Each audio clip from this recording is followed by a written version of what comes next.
కలుగునుగాక. మన ప్రభును రక్షకుడైన యేసుక్రీస్తు వారి యొక్క శుభనామంలో మీ అందరికీ కూడా వందనాలు, శుభాలు మీకు తెలియజేస్తూ ఉన్నాం.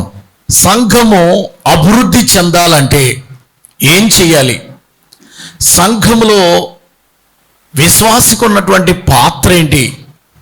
సంఘములో ఎటువంటి విశ్వాసి ఉంటే ఆ సంఘము అభివృద్ధి, డెవలప్మెంట్ విస్తరిస్తుంది. ఇప్పుడు 10 ఏళ్ల క్రితం విశ్వాసకి అభివృద్ధి ఎలా ఉందో 25వ సంవత్సరంలో కూడా నీ అభివృద్ధి అలాగే ఉంటే అది విశ్వాస జీవితం అవ్వదు.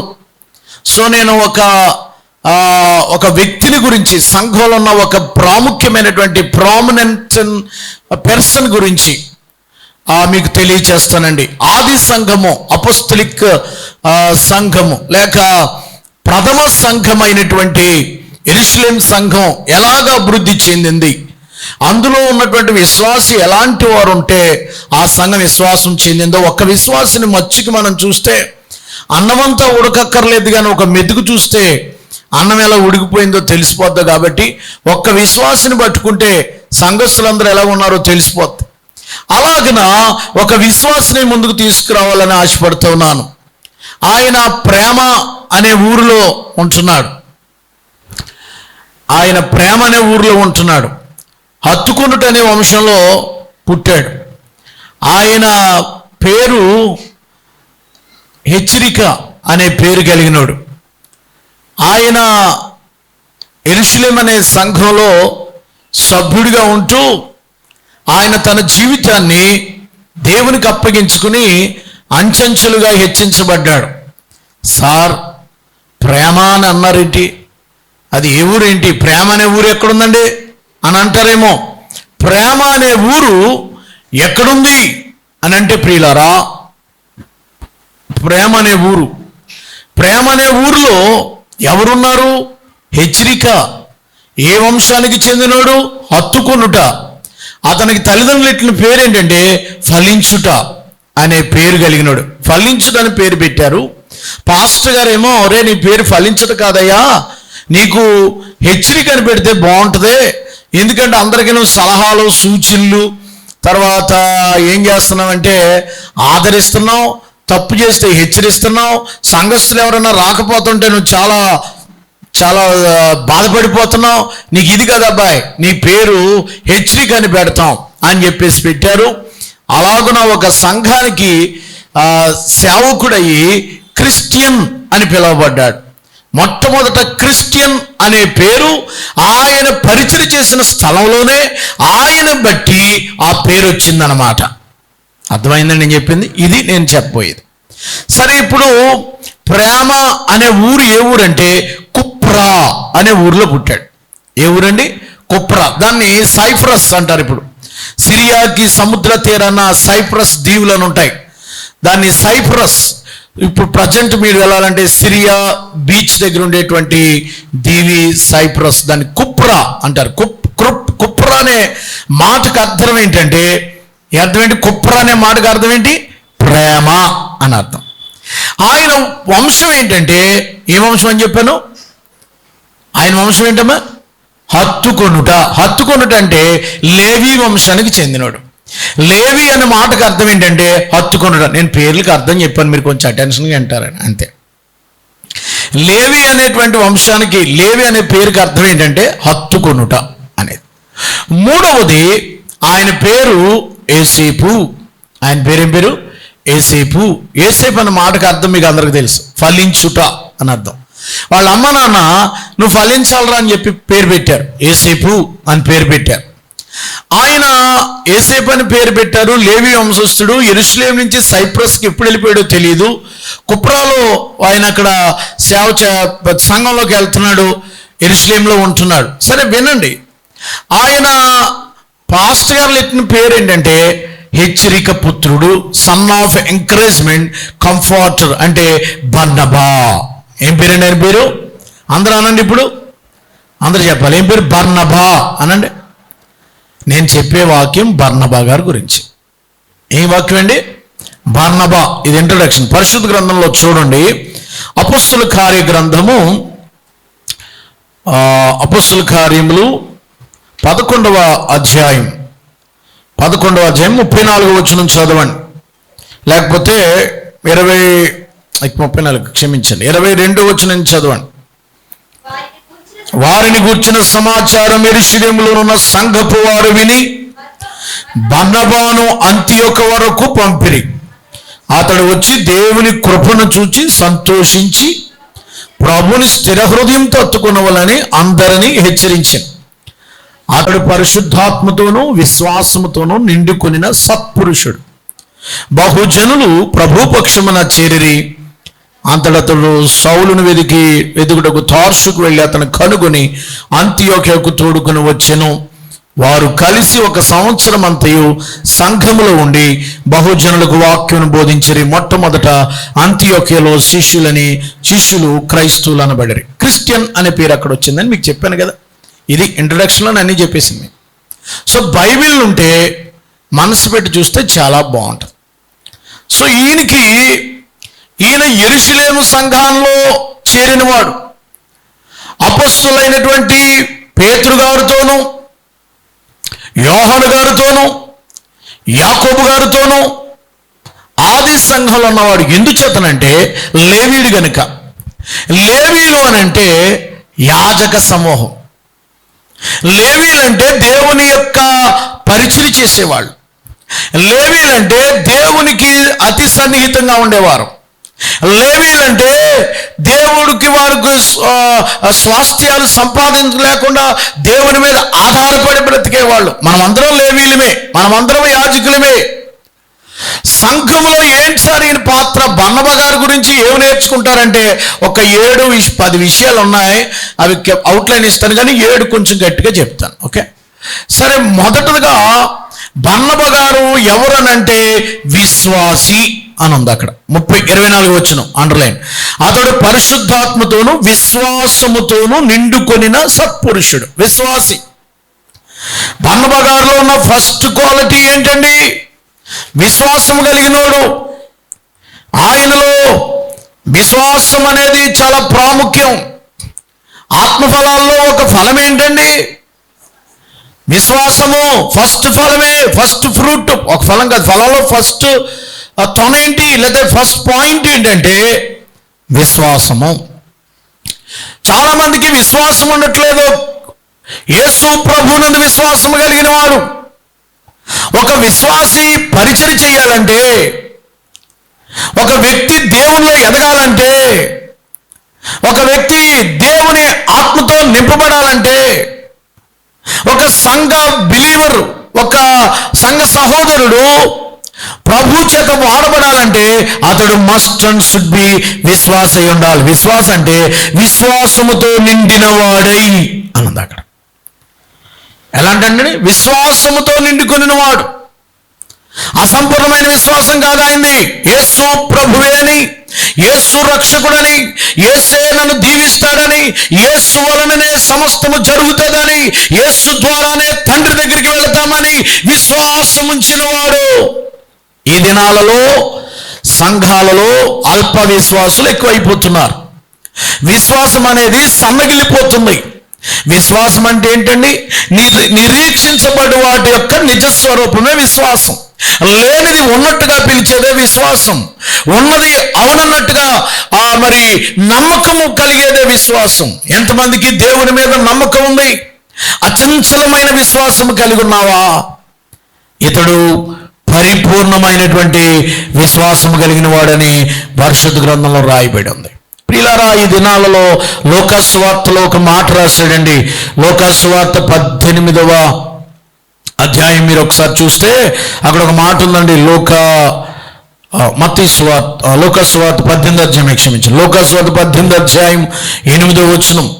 ఆయనను వారికి త్వరగా న్యాయము తీర్చును, వారి విషయమే కదైనా దీర్ఘశాంతము చూపుచున్నాడని మీతో చెప్పుచున్నాను. అయినను మనుష్య కుమారుడు వచ్చినప్పుడు ఆయన భూమి మీద విశ్వాసమును కనుగొనునా?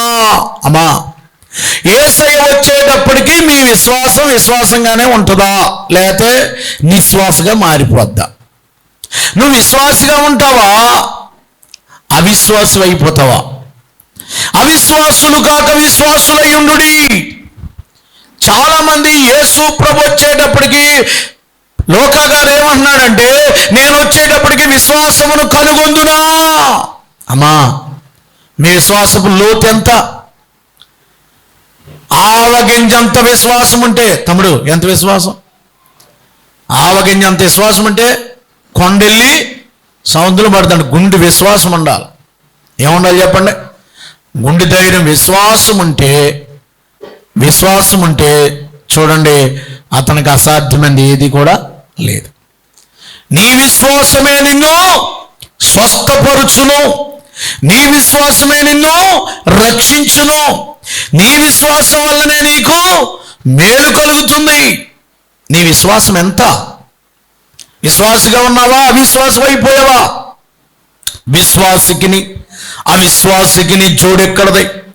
ప్రభు వచ్చేటప్పటికల్లా చల్లారిపోతున్నారు విశ్వాసంలో. లోకంలో అవిశ్వాసుల్లాగా తిరుగుతున్నారు సంఘస్థులు. అవిశ్వాసులు చేసే పనులు విశ్వాసులు చేస్తున్నారు. ఇక విశ్వాసికి అవిశ్వాసికి తేడా కనబట్లా. నువ్వు విశ్వాసం అయితే విశ్వాసంగా ఉండు, అవిశ్వాసి చేసే పనులు చేయక, గలీజ్ పనులు చేయకు. ఏమండి, పేరు పెట్టించుకునేటువంటి అవిశ్వాసుల్లాగా ప్రవర్తించుకో. విశ్వాసం అయితే విశ్వాసిగా ఉండు. కాబట్టి మన విశ్వాసం ఏమవుతుందంటే ఒక్కొక్కసారి చల్లారిపోతుంది. అవిశ్వాసం అయిపోతున్నాం. నిరీక్షణ లేదు. ఏంటోనండి, ఇంకా నాకు బలం రావట్లేదండి, నా కొరకు ప్రార్థన చేయరా. దేవుడు అన్నాడు, నమ్ముట నీ వలనైతే నమ్మువానికి సమస్తమును సాధ్యమా. అప్పుడు అన్నాడు, అయ్యా ఈ కొడుకుని బ్రతికించగలవా అంటే, నీ శిష్యులు చేయలేకపోయారయ్యా.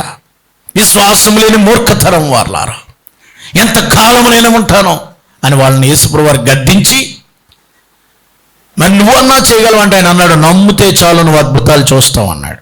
అప్పుడు ఆయన అన్నాడు ఓ మాట, అయ్యా నాకు అవిశ్వాసం రాకుండా నా కొరకు సహాయం చేయండి, నాలోకి అవిశ్వాసం వచ్చేస్తుంది. ఇదంతా మార్కు సువార్త 9వ అధ్యాయంలో ఉంటుంది. నమ్ముచున్నావా? గురుడువాన్ని అడుగుతాడు, నమ్ముతున్నావా? దేవుడు చేయగలడని నమ్ముతుంటే ఎంతో గొప్ప విశ్వాసం. దేవునికి మహిమ కలుగునుగాక. చాలా మంది విశ్వాసం ఎలా ఉంటుందంటే, మీరు ప్రార్థన చేసేటప్పుడు పొందుకున్నామని నమ్మి ప్రార్థన చేసేటప్పుడు అవన్నీ వస్తాయి అన్నాడు. విశ్వాసం అంటే చెప్తాను, మీలో ఎంతమంది విశ్వాసం ఉన్నారండి? దేవునికి స్తోత్రం చెప్పండి. దేవుని మీద విశ్వాసం ఉంచడం వేరు, విశ్వాసంగా బ్రతకటం వేరు. విశ్వాసలాగా బ్రతకటం, బిలీవర్ అంటే ఇంగ్లీష్లో బిలీవర్ అంటారు, కేవలం బిలీవర్ చర్చ్ అంటారు. బిలీవర్ అంటే దేవునికి నమ్మకమైన పాత్రుడని. నా విశ్వాస పాత్రుడు అని అర్థం కూడా వస్తుంది. మీరు ఈ విశ్వాసం ఈ కోణంలోనే చూస్తున్నారు. అతను నాకు చాలా విశ్వాసం అయినవాడు అండి అంటే ఏంటి? నమ్మకమైనవాడు అని. దేవునికి నమ్మకమైన విశ్వాసిగా ఉన్నామంటే అర్థం అది. Are you believer? దేవునికి నమ్మకమైనవాడేనా? లోకం అడుగుతుంది విశ్వాసం అంటే ఏంటి? లోకం అడుగుతుంది యేసు ప్రభువారు దేవుడా కాదని ఇష్టం వచ్చినట్టు రైల్వే స్టేషన్లో అక్కడెక్కడ కూడా మీ సత్యం మీద అసత్యం అని చెప్పి ఎవడు పడతాడు ఊగేస్తున్నాడు. ఇప్పుడు విశ్వాసం అయితే నువ్వు యేసు ప్రభువారిని దేవుడని నిరూపించాలి. నా విశ్వాసపాత్రుడు ఆయన మాత్రమే దేవుడని నిరూపించాలంటే రాత్రి లాంటి సాక్ష్యం చెప్పాలి. ఆయన నిరూపిస్తున్నాడు. నీకు కలిగిన వాటిని గురించి నువ్వు సాక్ష్యం ఇస్తేనే విశ్వాసమే. ప్రియ దేవుని బిడ్డలారా, విశ్వాసం. చాలామందికి నమ్మకం ఉండదు దేవుడి మీద, నడిపిస్తాడని, ఆయన బిడ్డగా చేస్తాడని ఉండదు. ఒక ఆయన ఈ స్తంభాల నుంచి ఈ స్తంభానికి తీగ కట్టాడంట. మన దండం తీగ ఆరేస్తాం కదా, దండం తీగ అంటారు కదా, వైర్ తీగ కట్టాడు. కట్టి అందరికీ చెప్తున్నాడు, గట్టిగా చప్పట్లు కొట్టండి. ఆయన తీగ మీద నడుస్తున్నాడంట. అందరూ గట్టిగా చప్పట్లు కొట్టారు. తీగ మీద నడుస్తున్నాడు కదా, ఎంకరేజ్మెంట్ కొట్టారు. మళ్ళా పక్క వెళ్ళాడు, భలే నడుస్తున్నాడు అన్నారు. మళ్ళీ తీగ మీద నడిచి వచ్చాడు, భలే నడుస్తున్నాడు.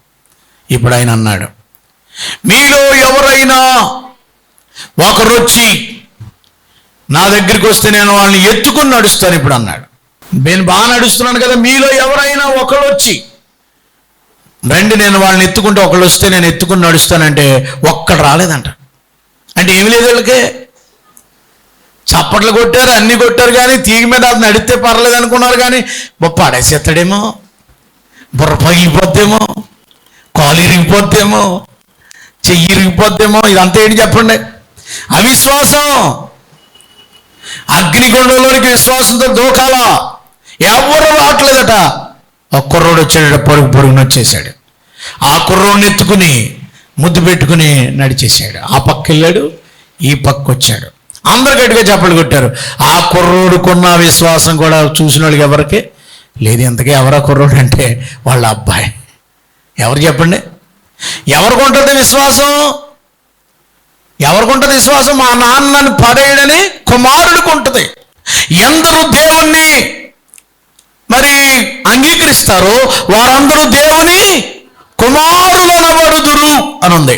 విశ్వాసము యోహాను సువార్త మొదటి అధ్యాయము 11వ వచనములో, యోహాను సువార్త మొదటి అధ్యాయం 11వ వచనంలో విశ్వాసం అంటే ఏంటో రాశాడు అక్కడ. ఆయన తన స్వకీయులకు వచ్చెను, ఆయనను అంగీకరించలేదు. తన్ను ఎందరు అంగీకరించదురో వారికందరికీ దేవుని పిల్లలగుటకు వారికి అధికారం. ఎందరు అంగీకరిస్తారు? యేసు ప్రభువారు నీ తండ్రి అయితే, యేసు ప్రభువారు నీకు రక్షకుడైతే, యేసు నీకు ప్రభు అయితే ఆయన నన్ను నడిపిస్తాడు అనే విశ్వాసం నీకు ఉంటుంది. ఆయన నన్ను శోధనలో అయినా శ్రమలలో అయినా విశ్వాసముతో నిండుకొనిన అనుభవమై సంఘంలో ఉండాలి. సంఘం ఎప్పుడు బలంగా ఉంటుందంటే, సంఘం ఎప్పుడు డెవలప్ అవుద్దంటే, విశ్వాసం ఎప్పుడు ఆత్మీయంగా ఫ్రూట్ఫుల్గా ఉంటాడంటే, దేవుడు తీగ మీద కాదు, సముద్రం మీద కాదు, నీటిలో కూడా నడిపిస్తాడనేటువంటి విశ్వాసం. పేతురు గారు విశ్వాసము, సందేహం లేకుండా నడిచొచ్చేయి. విశ్వాసం అనేది అలా ఉండాలా. నీ దేవుడు నిన్ను నడిపించేవాడని నమ్మకం నీకుంటే గట్టిగా చప్పలు కూడా దేవునికి స్తోత్రం చెల్లించు.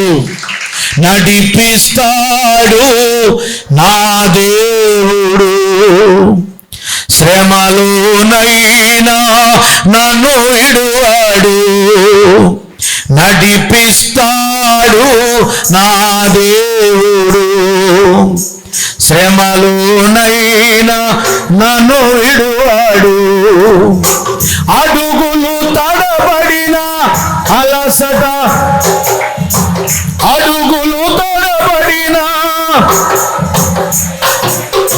చేయి పట్టి వెన్ను తట్టి చక్కని ఆలోచన చెప్పి, చేయి పట్టి వెన్ను తట్టి చక్కని ఆలోచన చెప్పి నడిపిస్తాడు. శ్రమలోనైనా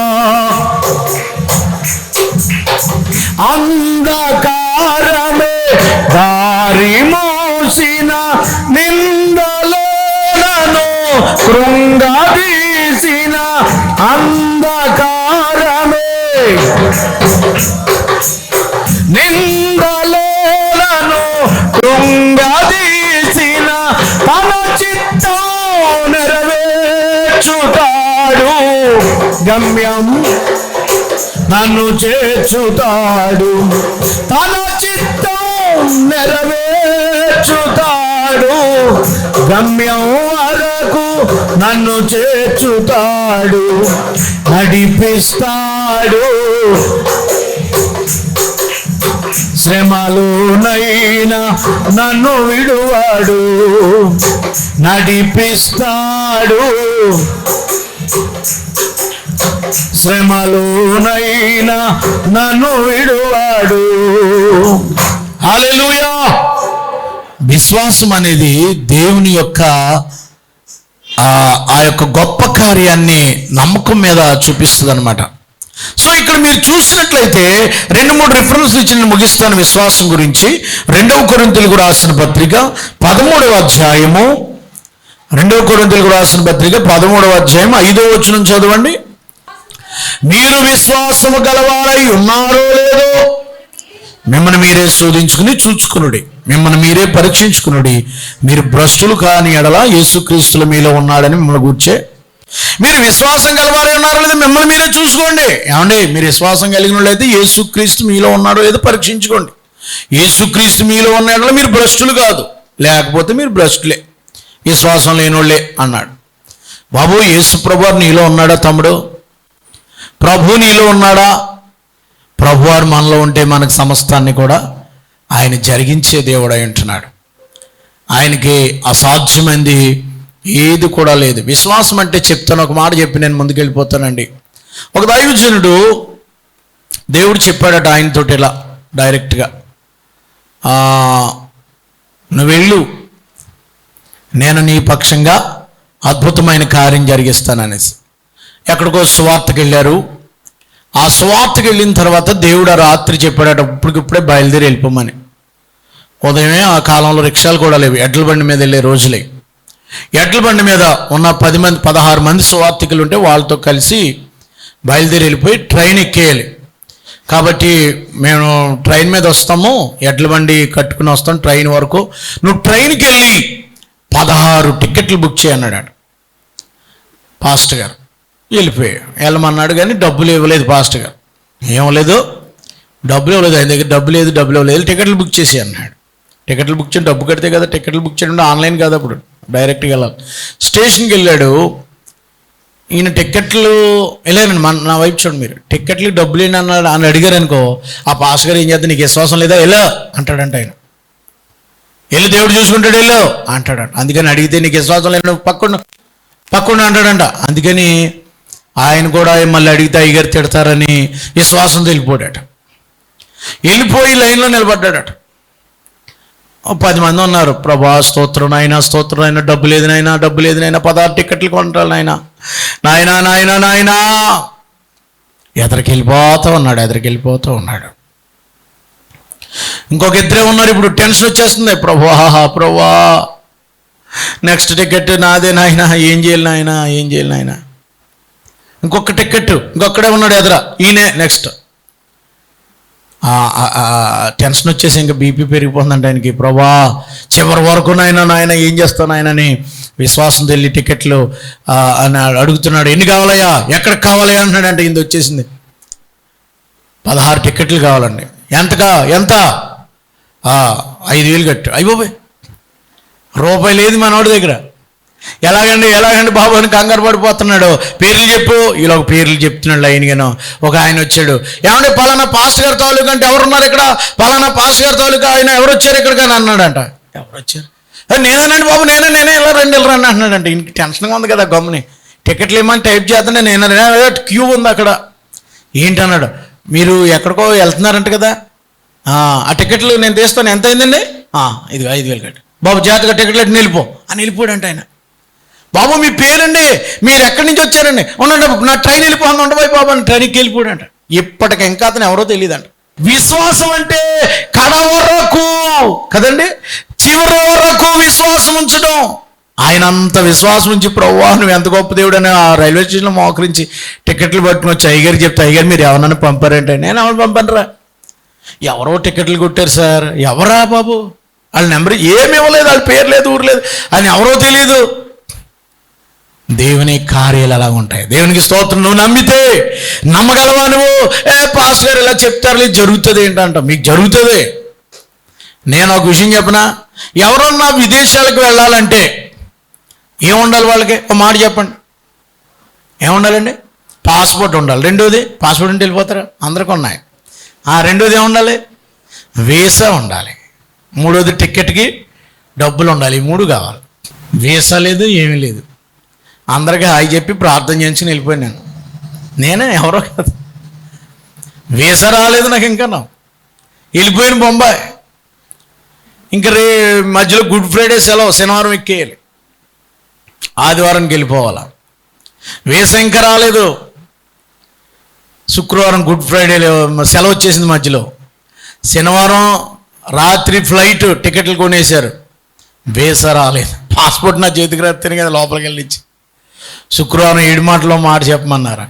అక్కడ ముంబైలో ఉన్నాను కదా, ఓ మాట చెప్పమంటే సరే ఓ మాట చెప్పేసి ఇంక నేను భోజనం చేయకుండా ఎలాగో ఉపవాసమే కదని ప్రార్థన చేద్దాను. ఏంటి ప్రభు ఇక్కడికి తీసుకొచ్చావు, ఇప్పుడు నేను ఎక్కడికి వెళ్ళాలి, ఈ వారం రోజులు ఎక్కడ ఉండాలి, నేను వీసా రాకపోతే నా పరిస్థితి ఏంటని ప్రార్థన చేస్తున్నాను.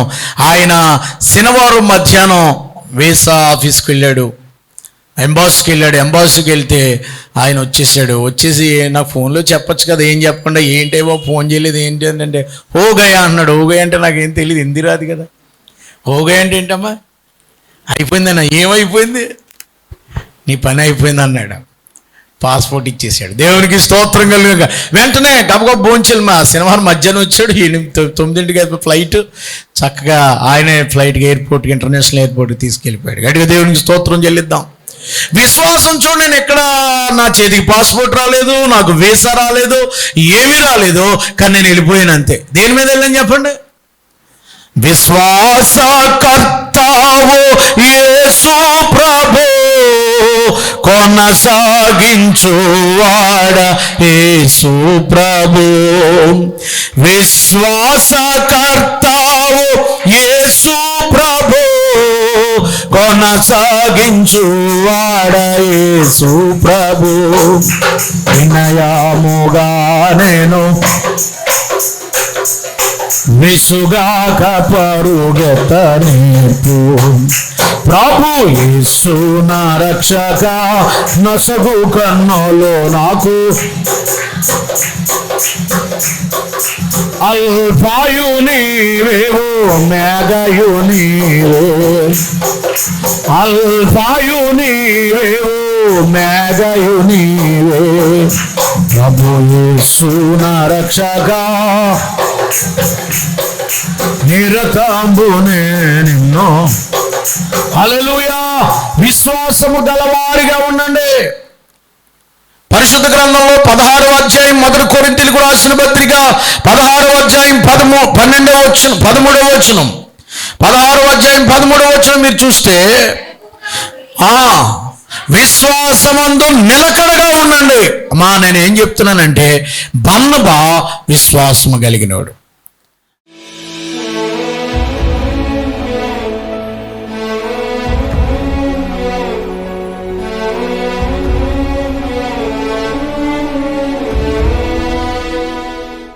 మహాపరిశుద్ధుడైన మా తండ్రి, బర్నబా గారి గురించిన 4 విషయాలు విన్నాం. విత్తబడిన వాక్యం ఫలింపచేయండి. వాక్యం విని తీర్మానం చేసుకున్న బిడ్డలు తీర్మానాలు స్థిరపరచండి. ఒక మంచి విశ్వాసిగా, ఒక మంచి పరిశుద్ధాత్మ పూర్ణుడిగా, ఒక మంచి నాయన సత్పురుషుడిగా, మంచి పేరు కలిగిన వాడుగా, నాయన ఒక మంచి ప్రోత్సాహపరిచేవాడిగా, ఆదరణ ఇచ్చేవాడిగా ఉండడానికి సహాయం చేయండి. సంఘాన్ని ఆ రీతిగా స్థిరపరిచి బలపరిచి నడిపించమని యేసు ప్రభువు వారి పేరిట వేడుకొనుచున్నాము తండ్రి. ఆమేన్.